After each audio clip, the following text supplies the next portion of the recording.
أعوذ بالله من الشيطان الرجيم. بسم الله الرحمن الرحيم. الحمد لله رب العالمين والصلاة والسلام على رسول الله وعلى آله وصحبه أجمعين.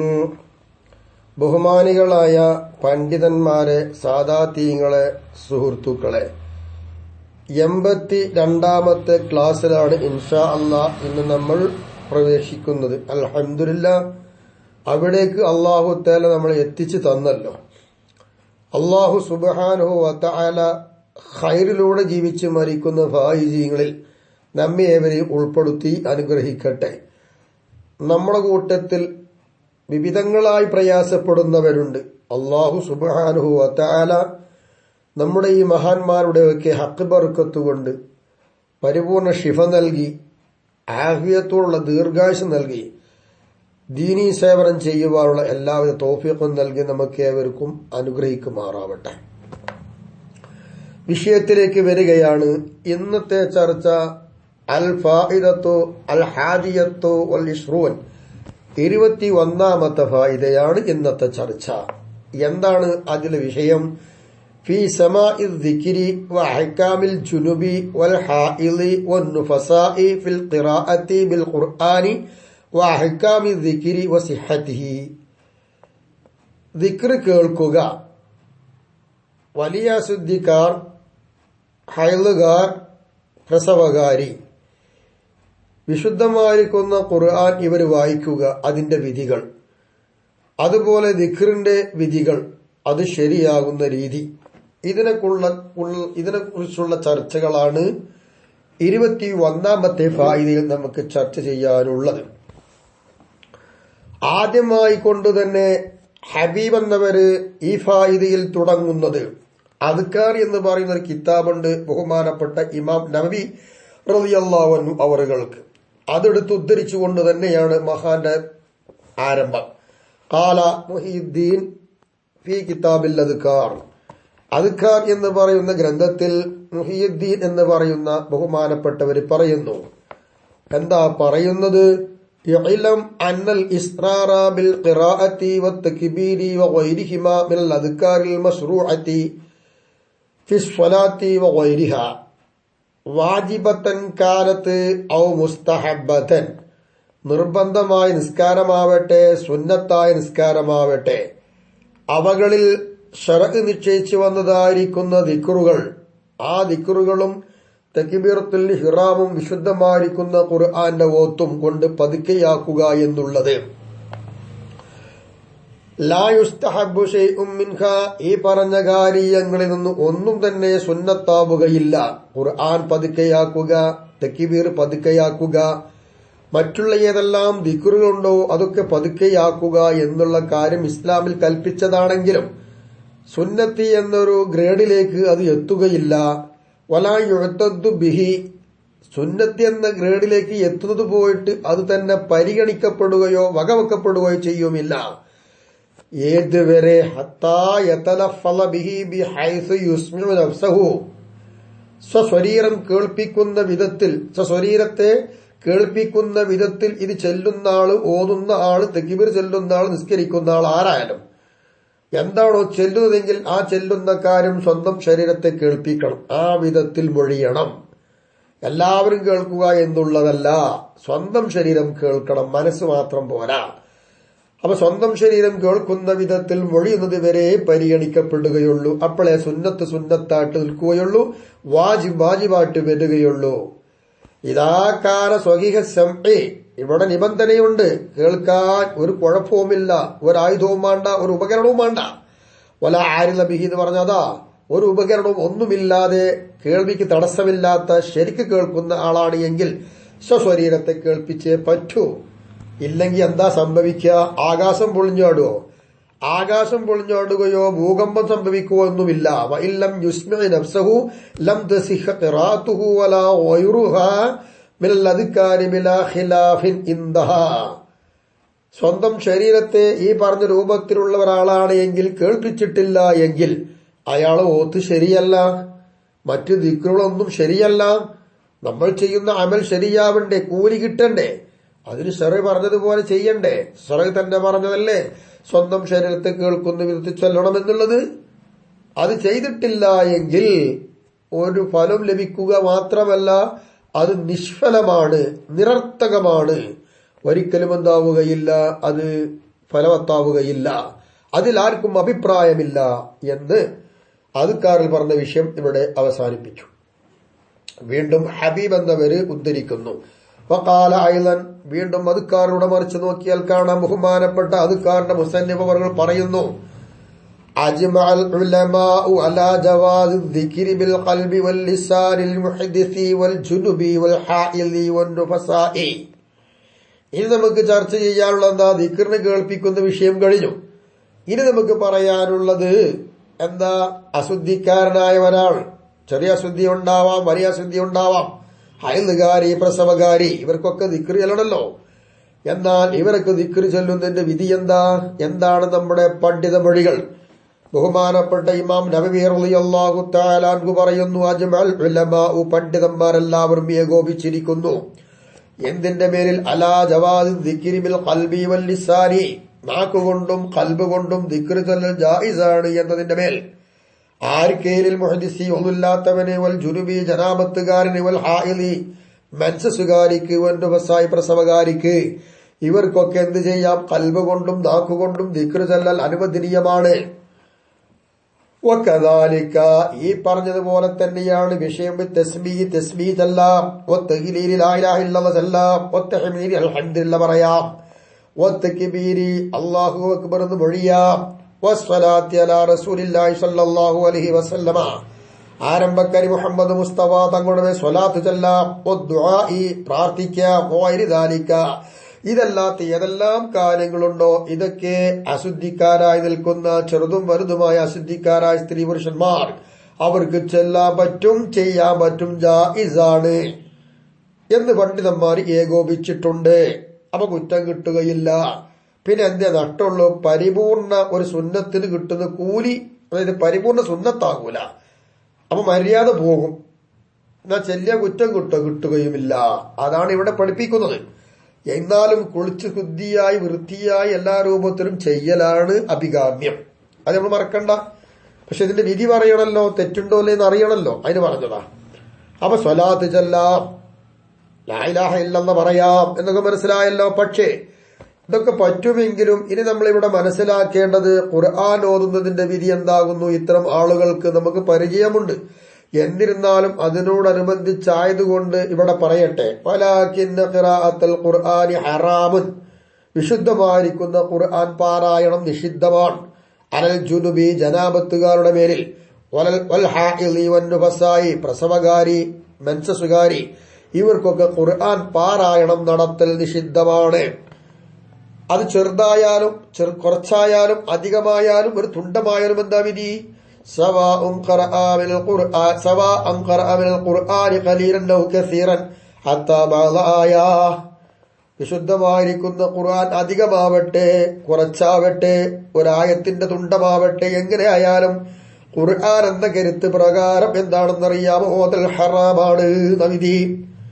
വയജൂസു ലഹും ഇജ്റാഉൽ ഖുർആനി അലൽ ഖൽബി മിൻ ഗൈരി ലഫ്ള്, അപ്പോൾ ഒരു സംശയം വന്നേക്കാം. മനസ്സിന്റെ അകത്തളത്തിലൂടെ ഫാത്തിഹ സൂറത്ത് നടന്നുകൊണ്ടിരിക്കുകയാണ്, മനസ്സിന്റെ ഉള്ളിൽ മൊഴിയുന്നില്ല, മനസ്സിന്റെ ഉള്ളിൽ ഖുർആന്റെ വചനങ്ങൾ വന്നുകൊണ്ടിരിക്കുന്നു. വലിയ അശുദ്ധിക്കാരിയാണ്, അശുദ്ധിക്കാരനാണ്, പ്രസവകാരിയാണ്, ഹൈലുകാരിയാണ്. എന്നാൽ എന്താ അതിന്റെ വിധി? പേടിക്കാനൊന്നുമില്ല, ഭയപ്പെടേണ്ടതില്ല. വയജൂസു ലഹും, ഇത്തരം അശുദ്ധിയുള്ള ആളുകൾക്ക് ജായിസാണ് ഇജ്റാഉൽ ഖുർആനി, വിശുദ്ധമായിരിക്കുന്ന ഖുർആൻ എങ്ങനെ നടത്താം? അലൽ ഖൽബി, ഹൃദയത്തിലൂടെ നടത്താം. മിൻ ഗൈരി ലഫ്ളി, വായ കൊണ്ട് പൊടിയരുത്, വായ കൊണ്ട് പൊടിയാതെ, തൊള്ള കൊണ്ട് പറയാതെ ഖൽബിലൂടെ അങ്ങനെ നടത്താം, അതിന് വിരോധമില്ല. വകദാലിക നദറു ഫിൽ മുസ്ഹഫി, അതുപോലെ തന്നെ മുസ്ഹഫ് തുറന്നിച്ചതിലേക്ക് നോക്കാം. വഇംറാറു വലൽ ഖൽബി, അപ്പൊ കണ്ടുകൊണ്ട് ഇങ്ങനെ മനസ്സോണ്ട് ഇങ്ങനെ വായിക്കാം, അതിന് വിരോധമില്ല. വായ കൊണ്ട് വായിക്കലാണ് തെറ്റ്, വിശുദ്ധമായിരിക്കുന്ന ഖുർആനിലേക്ക് നോക്കൽ തെറ്റില്ല, തൊടലാണ് തെറ്റ്. ഇതാണ് ഇതിനെ സംബന്ധിച്ചുള്ള വിഷയം. അപ്പൊ എല്ലാ സംശയങ്ങളും ദൂരീകരിച്ചുകൊണ്ട് ചുരുങ്ങിയ രീതിയിലൂടെ മസ്അല പറഞ്ഞ് നമ്മെ പഠിപ്പിക്കുകയാണ് ഹബീബ് എന്നവർ. ഹബീബ് എന്നവർ വലിയൊരു പണ്ഡിതൻ തന്നെയാണ് നമ്മൾ മനസ്സിലാക്കണം. ഇത്രയും പറയും നമുക്ക് മനസ്സിലാക്കാനോ. ഇനി ബഹുമാനപ്പെട്ട ഇമാം നബവി റളിയല്ലാഹു തആല തുടരുകയാണ്. എന്ത്? ഖാല അസ്ഹാബുന, നമ്മുടെ അസ്ഹാബ് പറഞ്ഞു എന്ന് പറഞ്ഞ ഇമാമുന ശാഫിഈ റളിയല്ലാഹു തആല അൻഹുവിന്റെ ശിഷ്യന്മാർ അവര് പറയുന്നു വയജൂസു ലിൽ ജുനുബി വൽ ഹായിദി അൻ യഖൂല ഇൻദൽ മുസീബ. ഇനി നമുക്ക് മനസ്സിലാക്കാനുള്ളത് പ്രാർത്ഥന ഖുർആനിലുണ്ട്, പല ജാതി ദിക്റും ഖുർആനിലുണ്ട്. ഹൈദുകാരി പ്രസവകാരി ഇവരൊന്നും ശുദ്ധിയായിട്ടുമില്ല. ഒരാള് മരിച്ചു എന്ന് കേട്ടാൽ എന്ത് പറയും? ആ ദിക്ർ ഖുർആനുള്ള ദിക്റാണ്. വാഹനം കയറി പോവുകയാണ്, കുളിച്ച് ശുദ്ധിയായിട്ടില്ല, ദിക്ർ ഖുർആനിലുണ്ട്, അതാണ് ചെല്ലുന്നത്. അത് പാടുണ്ടോ ഇല്ലേ? അത് നമുക്ക് മനസ്സിലാക്കണം. ഇന്നൊരുപാട് ആളുകൾക്ക് അതിനെക്കുറിച്ചുള്ള സംശയമുണ്ട്, ചെല്ലാറില്ല പേടിച്ചിട്ട്. അതിനോട് മസ്അല ആദ്യം തന്നെ പറഞ്ഞു വെച്ച ഖുർആൻ എന്ന കരുത്തുണ്ടാവാൻ പാടില്ല എന്ന്. ഖുർആൻ എന്ന കരുത്ത് ഒഴിവാക്കിയ വിഷയം തീർന്നു. അതാണ് നമ്മുടെ അസ്ഹാബ് പറയുന്നത് ജായിസാണ് ലിൽ ജുനുബി ജനാബത്തുകാരിക്ക് വൽ ഹായിദി പ്രസവകാരിക്കും ജായിസാണ്. എന്ത്? അയ്യഖൂല ഇൻദൽ മുസീബത്തി, മുസീബത്ത് എത്തുന്ന സമയം. മരണം മാത്രമല്ല മുസീബത്ത്, അപകടങ്ങൾ മുസീബത്താണ്, കരണ്ട് പോവൽ മുസീബത്താണ്, കാലിന്റെ ചെരുപ്പിന്റെ വാററ്റ് പോയാൽ മുസീബത്താണ്, കാല് വെച്ചു കുത്തിയാൽ മുസീബത്താണ്. ഇങ്ങനെ മുസീബത്തായി എന്തെല്ലാം വന്നാലും എന്ത് പറയാം? ഇന്നാ ലില്ലാഹി വ ഇന്നാ ഇലൈഹി റാജിഊൻ എന്ന ദിക്ർ പറയാം. ഇത് വിശുദ്ധമായ ഖുർആനിലെ ആയത്താണ്. പക്ഷെ ഇത് ദിക്റായിട്ട് ചെല്ലുകയാണ്. മുസീബത്തുണ്ടാകുമ്പോൾ ചെല്ലുന്ന ദിക്ർ അപ്പൊ അത് പറ്റും. ആയത്ത് അത് കരുതാൻ പാടില്ല. വഇൻദ റുകൂബിദ്ദാബ, വാഹനം കയറുന്ന സമയം, ആ സമയത്തും ഒരു ദിക്റുണ്ട്. എന്ന് സുബ്ഹാനല്ലദീ സഖറ ലനാ ഹാദാ വമാ കുന്നാ ലഹു മുഖരിനീൻ എന്ന ദിക്റുണ്ട്. ആ ദിക്റും വിശുദ്ധമായിരിക്കുന്ന ഖുർആൻ ആയത്താണെന്ന് ഓതിയാൽ തെറ്റാകും. ആയത്തല്ല, വാഹനം കയറുമ്പോൾ ദിക്റാണെന്ന് കരുതിയാൽ ഖുർആനല്ല, അപ്പൊ പറ്റും. പ്രാർത്ഥിക്കുകയാണ് ഇവർ. എന്നാൽ ആ സമയത്ത് റബ്ബനാ ആതിനാ ഫിദ്ദുനിയാ ഹസന വഫിൽ ആഖിറതി ഹസനതൻ വഖിനാ അദാബന്നാർ. ഇത് വിശുദ്ധമായിരിക്കുന്ന ഖുർആൻ ആയത്താണ്. പക്ഷെ പ്രാർത്ഥിക്കുകയാണ്. ആ പ്രാർത്ഥനയുടെ അവസരത്തിൽ ഈ പ്രാർത്ഥന പ്രാർത്ഥിച്ചാൽ അത് പ്രാർത്ഥനയാണെന്ന് കരുതിയാൽ കുറ്റമില്ല. ഇതൊക്കെ പറ്റും. ഖുർആൻ വചനമാണ് എങ്കിലും ഒന്ന് ദിക്റായി, പ്രാർത്ഥനയായി, ഇങ്ങനെ കരുതിയാൽ കുഴപ്പമില്ല. അത് തന്നെ അസ്ഹാബ് പറയുന്നുണ്ട് നിബന്ധന. ഇദാലം യഖ്സിദ് ബിൽ ഖുർആന, ഈ പറഞ്ഞതായ ദിക്ർ ഇന്നാ ലില്ലാഹി വ ഇന്നാ ഇലൈഹി റാജിഊൻ സുബ്ഹാനല്ലദീ സഖറ ലനാ ഹാദാ മാ കുന്നാ ലഹു മുഖരിനീൻ റബ്ബനാ ആതിനാ ഫിദ്ദുനിയാ ഹസനതൻ വഫിൽ ആഖിറതി ഹസനതൻ വഖിനാ അദാബന്നാർ. അതുപോലെ ബിസ്മില്ലാഹിർ റഹ്മാനിർ റഹീം അൽഹംദുലില്ലാഹി റബ്ബിൽ ആലമീൻ എന്നൊക്കെ ദിക്റുകളുണ്ട്. ഖുർആനിലെ ആയത്തുകളാണ്. ഇതൊന്നും ഖുർആൻ എന്ന് കരുതാതെ, ഖുർആൻ എന്ന് കരുതിയിട്ടേ ഇല്ല. ഇതൊക്കെ ദിക്റും ദുആയുമാണെന്ന് കരുതിയാൽ പറ്റും. വലഹുമ, ഈ അശുദ്ധിക്കാർക്ക് രണ്ടുപേർക്കും, അഥവാ വലിയ അശുദ്ധിക്കാരനായ ആണ് പണ്ട്, അതുപോലെ പ്രസവകാരി അഴുതുകാരി, ഇവർക്ക് എന്താണ് പറ്റും? യഖൂല പറയല് ബിസ്മില്ലാഹ് വൽഹംദുലില്ലാഹ് എന്ന് പറയാം. ഇത് ഖുർആൻ ആയത്താണ്. പക്ഷെ ദിക്റായിട്ട് പറയാം. ഇദാലം യഖ്സിദ ബിൽ ഖുർആന, ഇതുകൊണ്ട് ഖുർആൻ എന്ന് കരുതിയിട്ടില്ല. ഖുർആൻ എന്ന് കരുതാഞ്ഞാൽ എല്ലാം പറ്റും.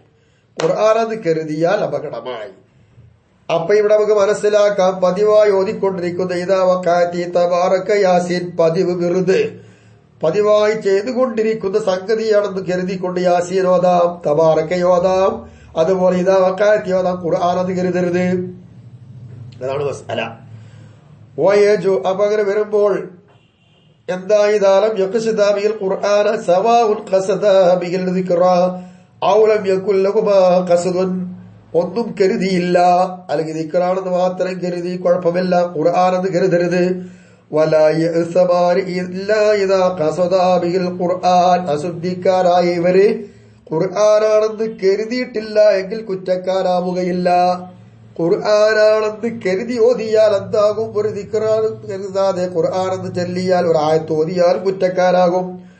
വയജൂസു ലഹുമാ ഖിറാഅതു മാ നുസിഖത് തിലാവതുഹു, അതുപോലെ അശുദ്ധിക്കാരായ ആളുകൾക്ക് വിശുദ്ധമായിരിക്കുന്ന ഖുർആനിൽ ഒരു ആയത്ത് ഇല്ലാതെ ഓതൽ ദുർബലപ്പെടുത്തി പോയതാ. ആശയമല്ല, വിധിയല്ല, പിന്നെന്താണ്? ഓതാൻ പാടില്ല, അത് ദുർബലപ്പെട്ടു പോയിട്ടുണ്ട്.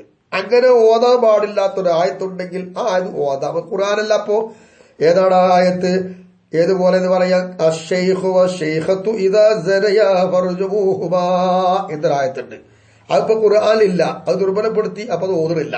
ഈ ഒരായത്ത് ഒരാണോ അശുദ്ധിക്കാരായ ആണോ പെണ്ണോ ഓതിയാൽ തെറ്റുണ്ട്. വലിയ അശുദ്ധിക്കാരായ ആണോ പെണ്ണോ ഓതിയാൽ തെറ്റില്ല. കാരണം അത് ഖുർആനായത്തല്ല, അതിന്റെ ഓത്തിന് റിസ്ക് ചെയ്യപ്പെട്ടിട്ടുണ്ട്. വിധി ഇവിടെ ഉണ്ട്. വ്യഭിചരിച്ചാൽ അത് വലിയവരായാലും പാടില്ല, പ്രായപൂർത്തി എത്തിയാലും പാടില്ല, പിന്നെ വയസ്സന്മാരായാലും പാടില്ല, എറിഞ്ഞു കൊല്ലും. അത് അറിയില്ല. വിധിക്ക് മാറ്റമില്ല, ഓത്താണ് ദുർബലപ്പെടുത്തപ്പെട്ടത്. അങ്ങനത്തെ ആയത്തുണ്ടെങ്കിൽ അത് ഒന്നതിന് തെറ്റില്ല.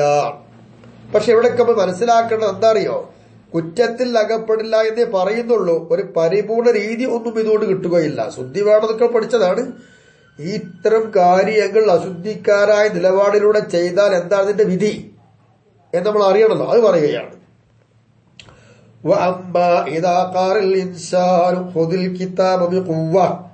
അപ്പൊ ഒരാൾ പറയുകയാണ്, ഒരു മനുഷ്യൻ പറഞ്ഞു ഖുദിൽ കിതാബ് ഖുവ്വ എന്നൊരായത്ത്, അതാണ് ഓതി.